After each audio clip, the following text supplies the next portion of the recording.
예수께서 빌립보 가이사랴 지방에 이르러 제자들에게 물어 이르시되 사람들이 인자를 누구라 하느냐 이르시되 더러는 침례 요한 더러는 엘리야 어떤 이는 예레미야나 선지자 중에 하나라 하나이다. 이르시되 너희는 나를 누구라 하느냐. 시몬 베드로가 대답하여 이르되 주는 그리스도시요 살아계신 하나님의 아들이시니이다. 아멘. 우리가 누구를 믿느냐 하는 것은 아주 중요합니다. 우리가 신앙생활을 한다고 그렇게 말하지 않습니까? 믿는다, 신앙생활을 한다, 신앙생활을 하는데 이 신앙생활의 대상, 누구를 믿느냐 하는 것은 너무 중요한데 우리가 때때로 깊이 생각하지 못하고 그냥 나는 예수를 믿어, 나는 교회를 다녀, 나는 크리스찬이야, 그리스도인이야, 나는 어느 교회에 속해 있어, 어느 교회를 섬겨. 주로 이제 그런 식으로 우리의 정체성, 자기 신앙의 정체성을 표현합니다. 우리가 그 입으로 내 신앙의 정체성을 표현할 때 마음속에 신앙의 대상, 내가 믿는 대상에 대한 고백과 함께 내가 누구를 믿습니다라고 말하는 것이 당연하거든요. 예.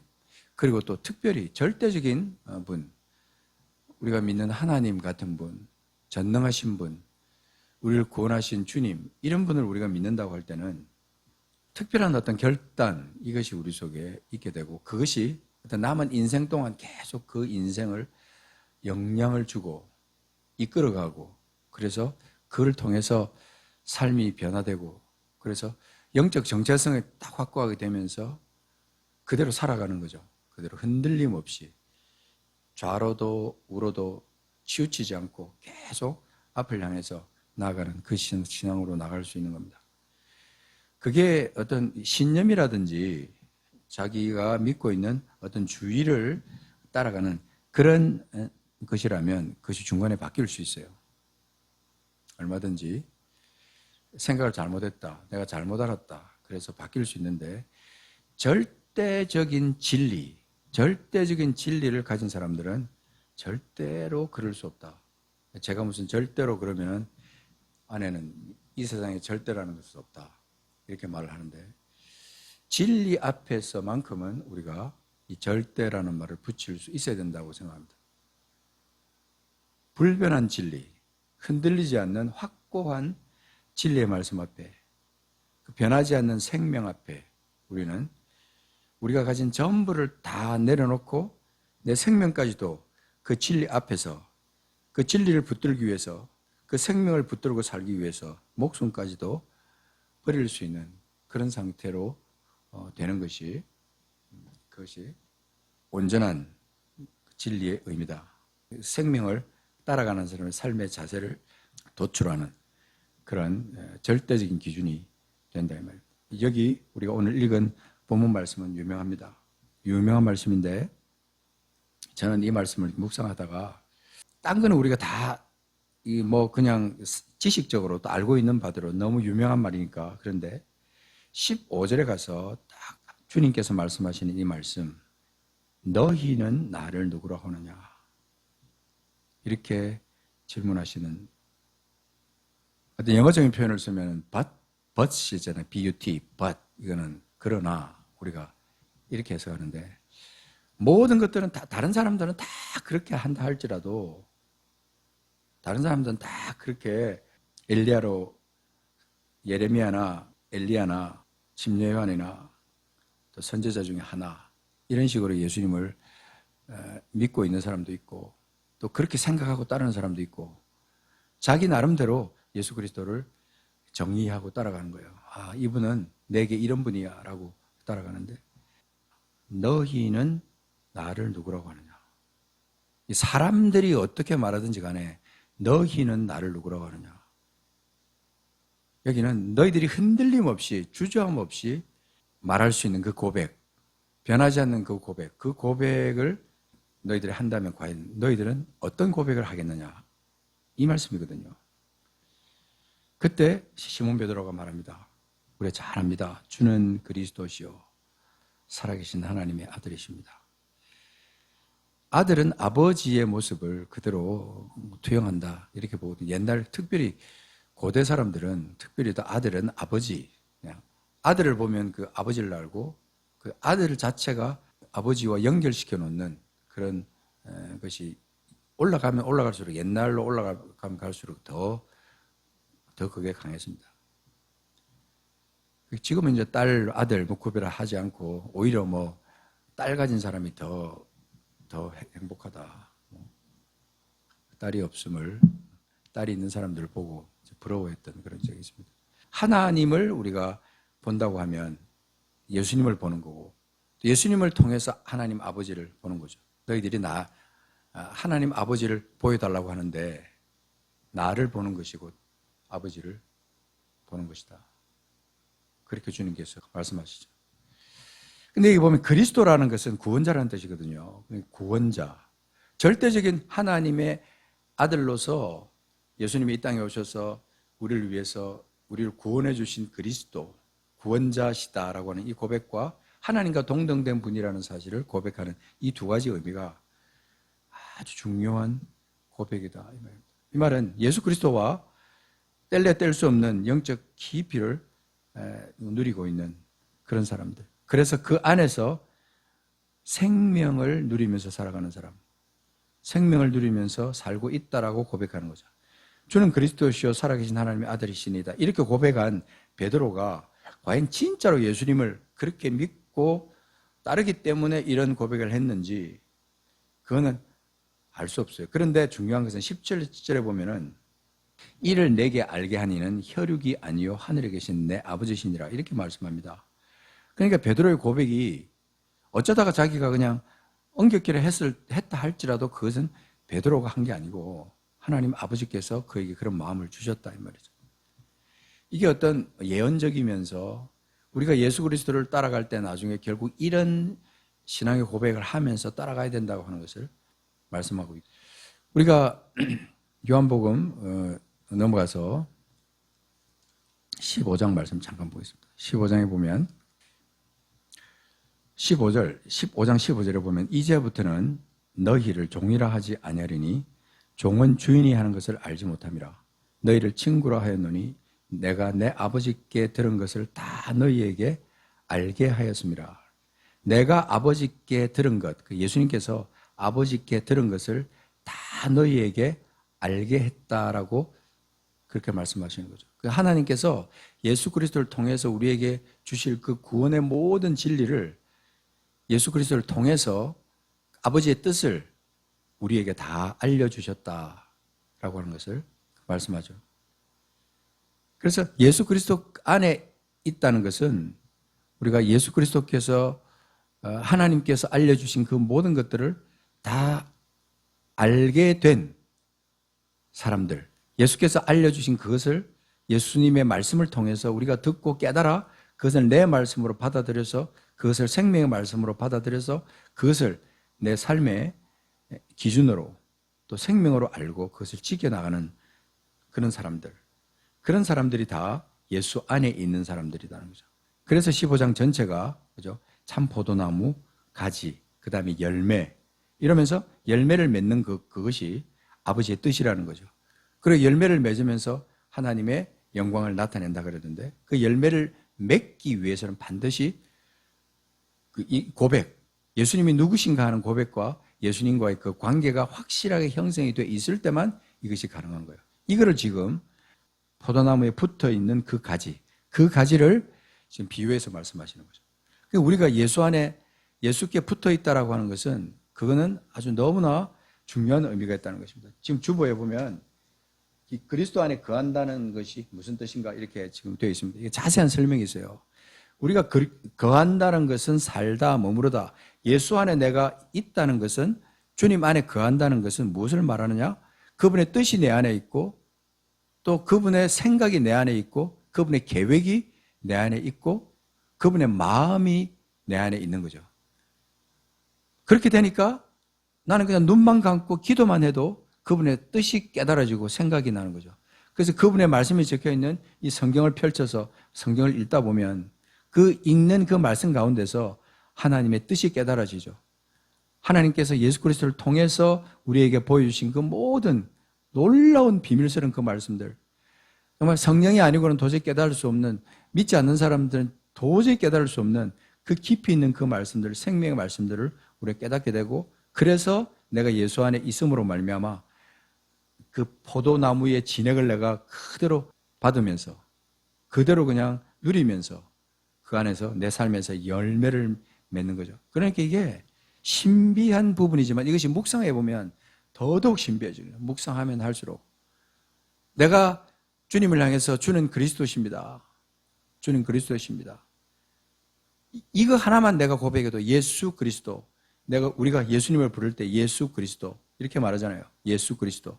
호칭을 내가 예수 그리스도라고 고백할 때, 기도할 때, 또 찬송할 때, 또 말씀을 읽을 때, 내가 길 가다가 예수 그리스도, 예수 그리스도, 그분의 이름이 내 입에서, 내 마음에서부터 솟아나올 때 그분과의 관계가 이미 형성되어 있기 때문에 그렇다라고 하는 것이죠. 그래서 남은 생애 동안 주님이 내 안에 있다는 그 하나만으로 만족하면서 살면서 남은 생애를 주께 다 드릴 수가 있다. 성령이 우리에게 있다는 것도 특별히 우린 거죠. 너무나 놀랍죠. 요한복음 14장, 16장 여기 보면은 성령에 대한 말씀들이 나오는데, 성령이 우리에게 오시면서 주님이 우리를 고아처럼 버려두지 않겠다고 약속하신 것이 이루어지는 거죠. 그게 어디 있습니까? 14장 18절에 보면 내가 너희를 고아와 같이 버려두지 아니하고 너희에게로 오리라. 고아와 같이 버려두지 않겠다. 얼마나 귀한 약속인지 몰라요. 항상 함께 하겠다는 거죠. 진짜 아버지로서, 내가 낳은 아버지로서 내가 너를 지켜 돌보면서 내가 너를 끝까지, 천국 가는 그날까지 너를 인도할 것이고, 천국 후에도 영원히 너를 도우고 너와 함께 할 것이다. 주님께서 그렇게 말씀하시고, 그래서 그 17절 그 위에 보면은 너희는 그를 안다. 그는 너희와 함께 거하시며 또 너희 속에 계시겠다. 이런 말씀들 쭉 여기 14장의 성령을 말씀하시면서 내 안에 거한다, 내 안에 거한다 쭉 보세요. 그죠? 20절에도 보면 그날에는 내가 아버지 안에, 너희가 내 안에, 내가 너희 안에 있는 것을 너희가 안다. 이게 굉장히 중요한 그 도식이에요. 사실은 내가 아버지 안에, 예수님께서 그죠? 아버지 안에, 그리고 우리가 예수님 안에, 그 다음에 예수님이 우리 안에 있는 것을 너희가 안다. 그러니까 내가 아버지 안에, 예수님이 아버지 안에 있는 것처럼 순교가 예수님 안에 있고 예수님이 순교 안에 있는 것을 순교가 안다 이 말이에요. 그러니까 이게 깨달음과 알매 지식이 신앙으로 연결이 되면서 아주 안정적이고 깊이 있고 흔들리지 않는, 그러면서 하나님의 모든 것을 다 누리는 풍성함을 이렇게 누리는 그런 사람으로 우리가 살 수 있다라고 하는 것을 우리에게 말씀하고 있죠. 계속해서 지금 그 말씀 하시는데 15장 넘어가서 27절에 보면요, 여기는 더 확실한 말씀을 하고 있어요. 너희도 처음부터 나와 함께 있었으므로 증언한다 그랬어요. 증언하는 분이 누구냐면 26절에 보면 성령께서 아버지로부터 너희가 보낼 보혜사 곧 아버지로부터 나오신 진리의 성령이 오실 때 그가 나를 증언하는데, 그분을 증언하는 사람이 누가 되어야 되냐 나오면은 여기 27절에 순교도 너희도 처음부터 나와 함께 있었다. 내가 아버지를 증언한다. 왜요? 함께 있었기 때문에. 내가 아버지와 함께 있었다 이 말이에요. 함께 있었기 때문에 내가 그분을 증언하는 거예요. 뭘로? 내 말로, 내 삶으로, 나의 모든 인생 전체, 내 삶 전체를 통해서 아버지를 증언하는 거예요.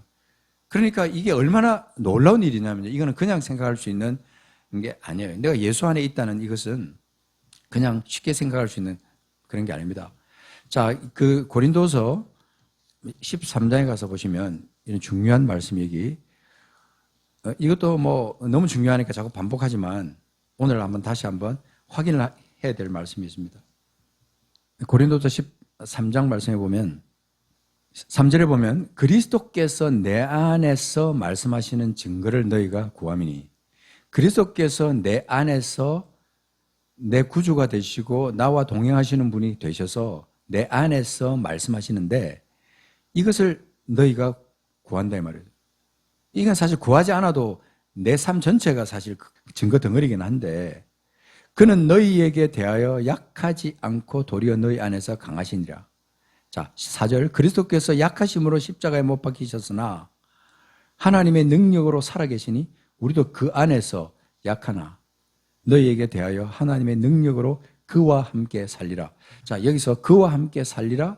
그리스도, 우리에게 그리스도가 되시기 때문에 그분이 우리의 모든 약한 것을 강하게 하시고 죽을 것을 살려놓으신 그분이기 때문에 그분 안에서 너희에게 대하여 하나님의 능력으로 그와 함께 산다. 여기는 능력이라는 말이 더 더해지는 거죠.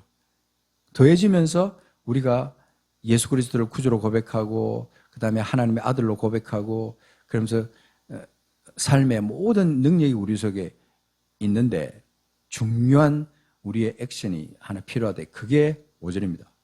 그래서 이거를 암송하라고 제가 이제 말씀드리는 건데요. 너희는 믿음 안에 있는가? 너희 자신을 시험하고 너희 자신을 확정하라. 너희는 믿음 안에 있는가? 나를 바라보면서 그렇게 질문하는 거예요. 나는 믿음 안에 있는가? 내 자신을 시험하고 내 자신을 확증하라고 내 영을 향해서 그렇게 선포하면서 예수 그리스도께서 순교 안에 계신 줄을 순교가 스스로 알지 못한다고 하면 만약에 그게 확정적으로 너희 안에 없다면 내 안에 없다면 순교는 또 너희는 버림받은 자다. 이것처럼 무슨 말이 세상에 어디 있습니까? 버림받은 자 되지 아니한 것을 너희가 알기를 내가 바라고 6절에 이 말은요. 너희는 절대로 버림바가 아니다라고 하는 것을 확증해 주는 거잖아요. 근데도 여기 보면은 너희 자신을 시험하고 너희 자신을 확정하지 않으면 너희는 버림받은 자다. 실제로는 버림받은 자가 아닌데 버림받은 자로 너희들은 살 수 있다 이 말입니다. 다시 말씀드리면 실제는 버림받은 자가 아닌데 거듭난 상태에서 하나님의 자녀가 되어서 버림받은 자가 아닌데 그래서 이걸 뭘 말하냐면 6절에 우리가 버림받은 자 되지 아니하는 것을 너희가 알기를 내가 바란다는 거죠. 너희들은 그렇게 확실하게 버림받은 자가 아니다. 그래서 우리가 버림받은 자 되지 아니하는 것을 너희가 알기를 내가 바란다는 거죠.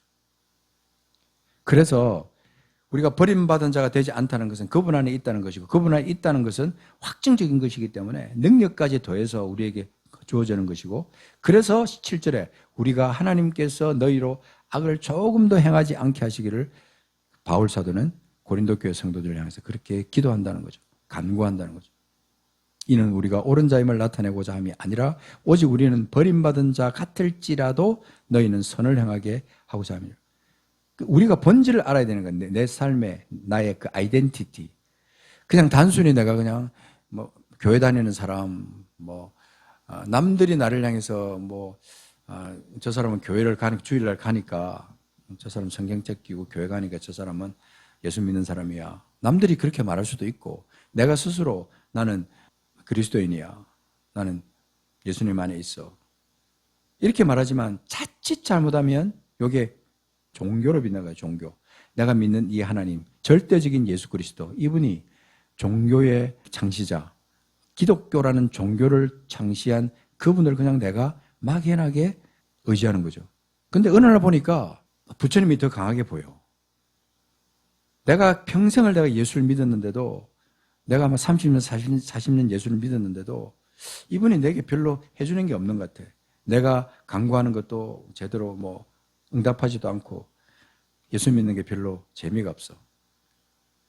근데 옆에 있는 다른 종교를 보니까 매력이 있다. 그래서 30년, 40년 믿은 사람들이 그렇게 예수님을 떠나서 그렇게 말도 안 되는 그런 이적 행동을 한다고 할 때 그것이 단순히 적을 옮긴다, 종교를 옮긴다, 바꾼다 이런 차원이 아니라 그 삶에 30년, 40년 믿은 그 삶의 그가 살아갔던 삶의 본질이 도대체 뭐였느냐? 무슨 마음으로 하나님을 믿는다고 했고, 무슨 마음으로 예배에 참석하고, 무슨 마음으로 예배한다고 그렇게 나오느냐? 스스로 자기 입으로도 나는 그리스도인이라고 말하면서 그러다가도 오늘 갑자기 파선하는 거죠. 파선. 자기 의지로, 자기 영으로 나는 예수를 믿지 않는다고. 가면 갈수록 우리가 이 영적인 어떤 그 공황 상태에 빠지는 경우가 많아요. 사탄이 좀 더 구체적으로 활동을 하기 때문에 우리는 이 굉장히 중요한 이 원리, 중요한 이 중심을 우리가 놓치면 안 된다. 9절 말씀해 보면 중요한 단어 하나가 딱 나옵니다. 제일 마지막에 뭡니까? 너희가 온전하게 되는 것이라. 우리는 예수 안에 확실하게 붙어 있으면요, 온전하게 됩니다. 내가 완전하니 너희가 완전할지어다. 이 말은 그냥 주님께서 그냥 툭 던진 말씀이 아니에요. 내가 완전하니 너희도 완전할지어다. 주님께서 그냥 이렇게 하신 말씀이겠습니까? 진짜 예수 안에 있다면, 진짜 예수 안에 우리가 속해 있다면 우리는 천하를 다 얻은 것보다 더 중요한 놀라운 그런 것을 우리가 가진 자가 된 거예요. 그러니까 이게 5절이 중요하다는 거예요. 너희는 그 믿음 안에, 여기 믿음 안에 그랬는데 사실은 그 정관사가 붙어 있어요. 그 믿음 안에. 너희는 그 믿음 안에 있는가 너희 자신을 시험하고 너희 자신을 확증하라는 거예요. 끊임없이 내가 주님 안에 있다는 사실, 그분이 내 안에 계시고 내가 포도나무 되신 그 주님의 원나무에 딱 붙어 있는 그런 가지가 되었어.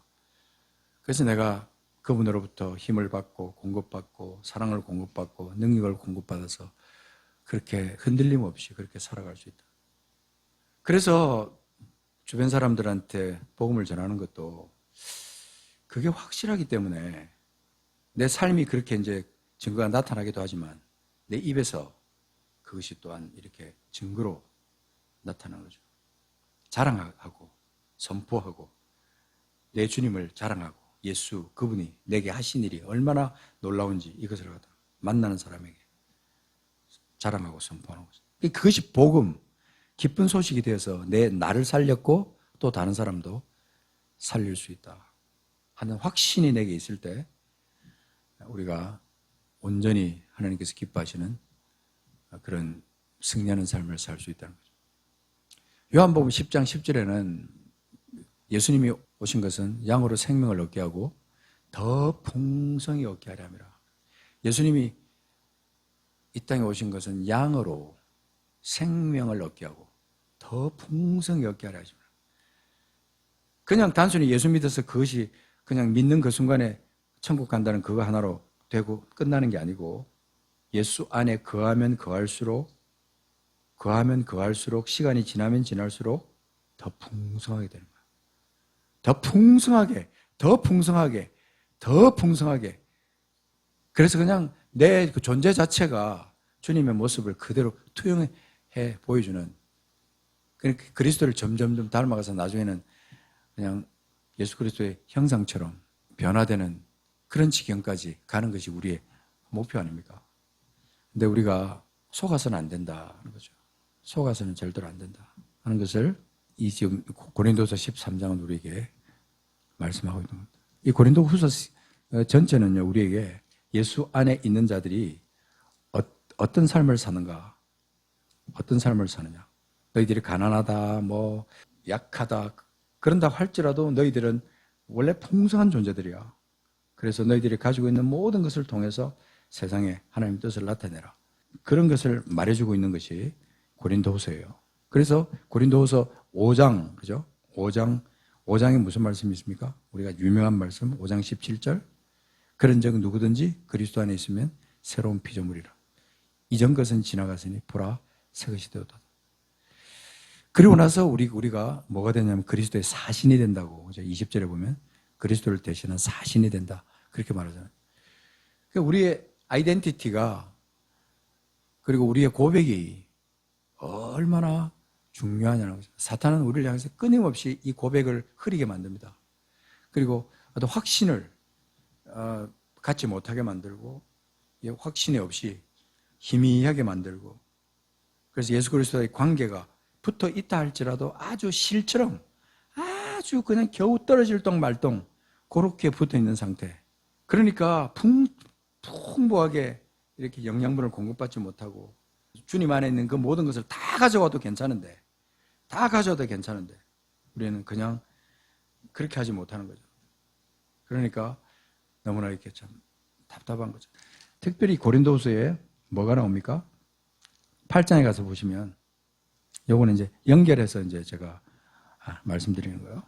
8장에 가서 보면은 2절에 환란의 많은 시련 가운데서 그 마게도냐 교회가 그래요. 환란의 많은 시련 가운데서 그들의 넘치는 기쁨과 넘치는 기쁨. 그러니까 환란에 많은 시련이 있었는데 그들에게는 기쁨이 넘쳤고 극심한 가난이 있었는데 풍성한 연보가 있었다. 그러니까 우리는 인간적으로 생각하면 환란에 많은 시련이 닥치면 기쁨 대신에 슬픔이 있을 것이고, 그죠? 극심한 가난이 있으면 그 가난에 찌들리는 삶을 살 수밖에 없는데 오히려 거꾸로 풍성한 연보가 넘치게 됐다고 하는 것은 그들이 진짜 그리스도 안에 있었다는 거예요. 진짜 그리스도 안에. 우리가 하나님 앞에 드리는 거 물질을 아무리 많이 드린다고 해도요, 내 생명을 드리는 거에 비하면 아무것도 아닌 거잖아요. 지금은 우리가 예수 그리스도 앞에 뭘 드린다면 내 생명을 드려야 되는 거예요. 생명을. 그래서 진짜 우리가 예수 안에 있다면 극심한 환란이 있다고 한들, 극심한 가난이 우리에게 몰려왔다고, 사업을 하다가 부도당하고 그래서 완전히 내가 집을 다 버리고 차도 버리고 완전히 그냥 이렇게 길거리에 나앉는다 할지라도 진짜 예수 안에 있다면 그들은 모든 것을 갖고 있기 때문에 다 일어설 수 있다 하는 것이죠. 미국은 파산을 해도 집은 절대 못 건드리게 하고 또 차도 한 대 차는 못 건드리게 하는데 한국은 막 그냥 파산을 하면 알거지가 돼가지고 길거리에 나앉는다 그러는데 지금은 모르겠어요. 지금은 한국의 법이 어떤지 모르겠는데 그렇다 할지라도 다 뺏겨서 그냥 아무것도 없다 할지라도 진짜 예수 안에 있다면요, 극심한 가난, 극심한 환란, 그럼에도 불구하고 기쁨이 넘치고 연보가 풍성해진다. 역설 같지만 우리가 가난하면 가난할수록 주님 앞에 더 가까이 가고 약하면 약할수록 더 강해지는 그런 영적 깊이가 우리 속에 있을 수밖에 없다 하는 것을 말씀하고 있는 것입니다. 9절 거기 8장 9절에 보면 우리 주 예수 그리스도의 은혜를 너희가 알거니와 부요하신 이로써 너희를 위하여 가난하게 되심은 그의 가난함으로 말미암아 너희를 부요하게 하려 함이라. 우리는 이미 벌써 차원이 다른 삶을 사는 거예요. 예수 그리스도 때문에. 그분의 가난하게 되심 때문에 우리가 지금 이렇게 이 가난도 극복할 수 있는, 가난도 아무 문제가 되지 않는 그런 사람으로 주님이 우리를 만들어 놓으신 거예요. 그래서 그리스도인들이 가난 데마다 우리가 공동체 안에서 남을 도와주고 이웃을 내 몸처럼 사랑하니까 그 생명같이 내가 아끼던 그 물질도 그냥 그렇게 내놓고 그들을 세워주고 그렇게 했다. 그런 것들을 우리가 제대로 실천하지 않을 때 우리는 종교인이 되는 거예요. 종교인. 우리가 하나님을 제대로 알고 주는 그리스도시요 살아계신 하나님의 아들이십니다라고 이렇게 확실하게 고백하는 그 신앙이 우리 속에 있다면요, 모든 것이 다 자유로 연결되면서 그 다음에 풍성함으로, 열매로 연결되는 것이, 그게 진짜 끝없는 사람. 자유, 열매, 풍성함, 이런 것으로 연결되는 거예요. 그렇게 될 때 우리의 삶은 하나님 앞에 영광이 되면서 하나님을 그렇게 사랑하는 것처럼 내 이웃을 내 몸처럼 사랑하는 그런 온전한 믿음의 사람으로 딱 든든하게 자리매김을 할 수 있는 거죠. 그래서 하루하루의 삶이 주님께 영광 돌리는 삶으로 살다가 그렇게 평생을 그렇게 최선을 다해 살다가 어느 날 갑자기 주님께서 그냥 됐다, 이제 그만 살고 와라 하면 그냥 훌훌 털고 그냥 영원한 나라로 옮겨갈 수 있는 그런 매일매일 준비된 그런 사람, 풍성한 사람, 그런 사람이 될 수 있다는 것입니다. 주는 그리스도시요 살아계신 하나님의 아들이시니라. 주님 내게 주신 생명, 그 풍성함, 그거 누리면서 살다가 주님 자랑하면서 주님 영광 나타내면서 주님 생명 나타내면서 그렇게 살다가 언제든지 이 땅을 그렇게 기쁨으로 떠날 수 있는 우리가 되어야 되지 않겠느냐. 마음인데, 자, 이제 마지막 한 절만 더 보겠습니다. 9장 8절. 고린도후서 9장 8절에 보면 이 말씀이 얼마나 귀중한 말씀인지, 그 위에 있는 말씀 6절, 7절 말씀도 중요한데 이거는 이제 오해를 불러올 수 있는 그런 말씀이에요. 사실은 믿음이 없으면요 오해를 불러올 수 있습니다. 자, 8절에 보면 이건 더 중요합니다. 하나님이 능히 모든 은혜를 너희에게 넘치게 하시나니. 요걸 경험해야 돼요. 요거를. 주님 그리스도시요 살아계신 하나님의 아들입니다라는 고백을 하는 사람은요 이게 됩니다. 하나님이 능히 모든 은혜를 너희에게 넘치게 하시는, 이 넘치는 은혜를 경험하는 거죠. 이는, 그렇게 하는 이유는 뭐냐면 뭐예요? 너희로 모든 일에 항상 모든 것이 쪼잔하다, 넉넉하여 모든 착한 일을 넘치게 하게 하려 하십니다. 주는 그리스도시요 살아계신 하나님의 아들이십니다라는 고백을 하는 사람은 요렇게 됩니다. 요렇게. 요런 사람이 돼요. 여기 9장을 한번 나중에 시간을 내셔서 쭉 한번 읽어보십시오. 여기 보시면 하나님이 우리에게 주신 건 지극한 은혜를 주셨고 그것을 사모하면서 그 안에서 그 은혜를 누리면서 풍성한 은혜를 누리면서 우리가 살아가면서 결국은 우리의 착한 일을, 모든 착한 일을 우리를 통해서 넘치게 하려 하시는 것이 하나님의 뜻이에요. 진짜냐 가짜냐 하는 것을 우리가 나타낼 때 예수 그리스도의 관계가 얼마나 중요한가 하는 것을 다시 한번 짚고, 그렇게 될 때 그 다음에 내 삶에서 이런 결과가 모든 것이 넉넉하여 모든 착한 일을 넘치게 하고 있는가라고 했을 때 그것이 내 속에 되지 않고 있다면 이상하다. 왜 그러지? 그러면 이제 이거를 갖다가 내 신앙을 갖다가 점검하는 거죠. 주님이 나와 무슨 상관이 있는가? 주님이 도대체 나와 무슨 상관이 있지? 왜 나는 지금 이 말씀처럼 모든 것이 넉넉하여 모든 착한 일을 넘치게 하지 못하지?